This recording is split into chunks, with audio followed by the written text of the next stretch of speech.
Today I have a little follow-up update to the bloom tour that I recently posted. A little follow-up on specifically the Habenaria in front of you. In that video I mentioned that I was thinking of taking this Habenaria, which is the Habenaria rhodocheila Gabby, to my orchid meeting for judging. I had never taken a plant before, so this is my first time bringing a plant to a meeting, and I did wind up doing that. And I have exciting news. We got a prize! So at my Orchid Society, plant judging is, I think, more casual than it is in other places. Basically, any really nice looking plant will win a first place ribbon, and any plant that is nice but not quite as nice will win a second place. Basically, as long as your plant is presentable, you will get either first or second place. However, and this system is kind of designed to encourage people to bring their plants and to participate.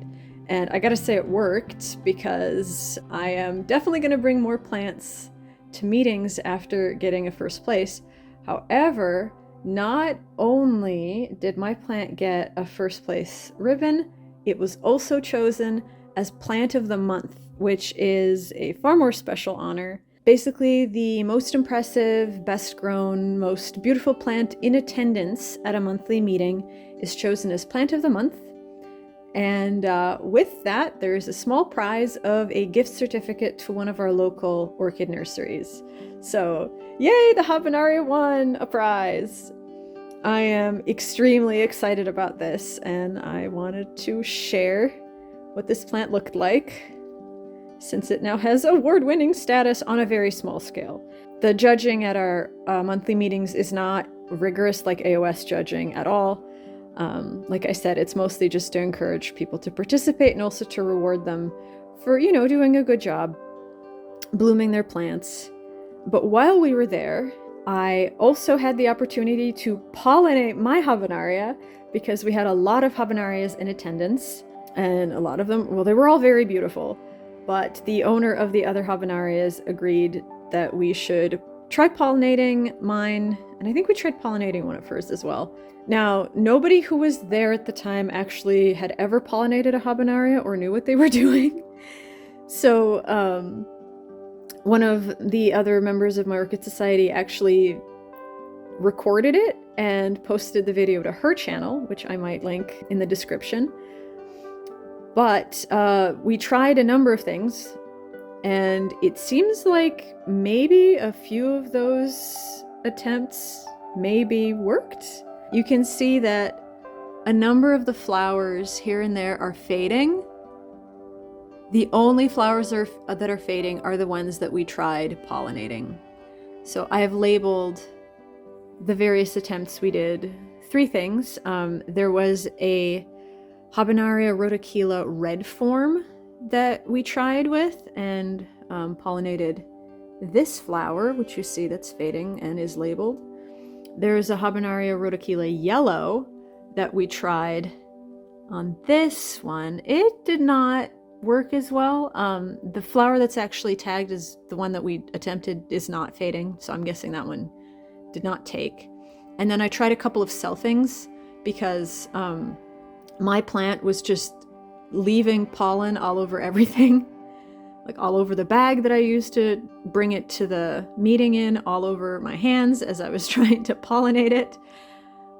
So we also tried a number of selfings, and we will see what works. I'm not sure that a plant this size is able to make this many seed pods at once, and so if it looks like it's getting stressed, I'll remove them. But yeah, I'm excited.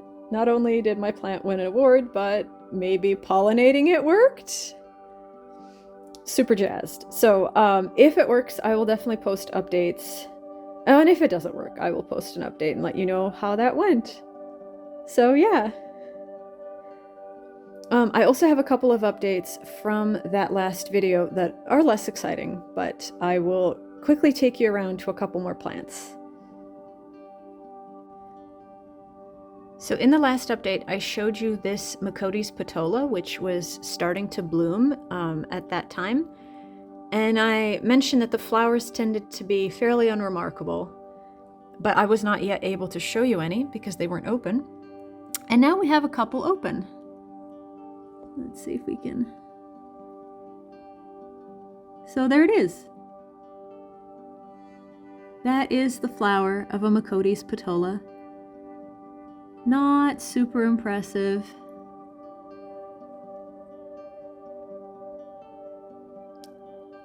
But yeah, I just wanted to show you what that looked like. And I may get a picture later if and when more flowers are open to show you what they look like all at the same time.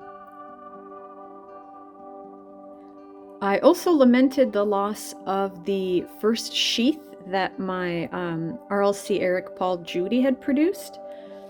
In that video it was yellowing, and I assumed that it had given up on the sheath and that we would not have any flowers this year, but I think I may have been wrong.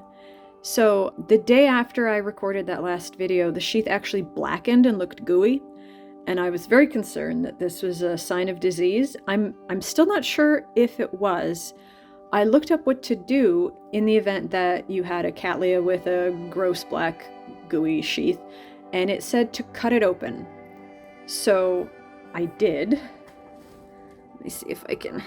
I'm leaning over a whole bunch of plants to do this, so let's see if I can get you in here.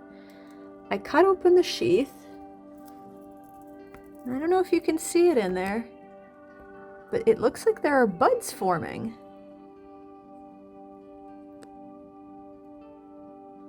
So yeah, we may have flowers from this guy after all. Very exciting, and I will keep you updated.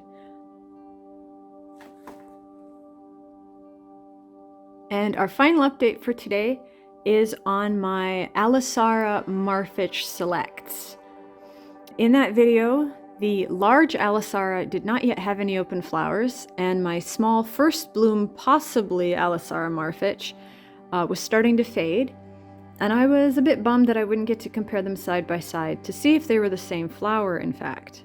As luck would have it, the large Marfitch Select started opening very quickly right after I filmed, of course, and the small one has not yet faded completely, so we can in fact do a side by side. And here they are, very nearly side by side.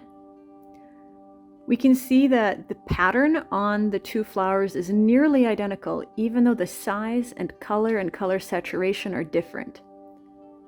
So I think tentatively I will continue identifying the smaller Aliceara as a Marfitch Select. Maybe one that's just not experiencing as good of a cultural situation, even though it's still me growing and I'm growing it in the same exact way as the large one. Apparently it is not quite happy. So we will wait for a subsequent bloom, and we will see if the flower size and color improves any. But either way, I'm excited to be able to compare them side by side. Let me give you a close-up of the Marfitch Select now that it's starting to open.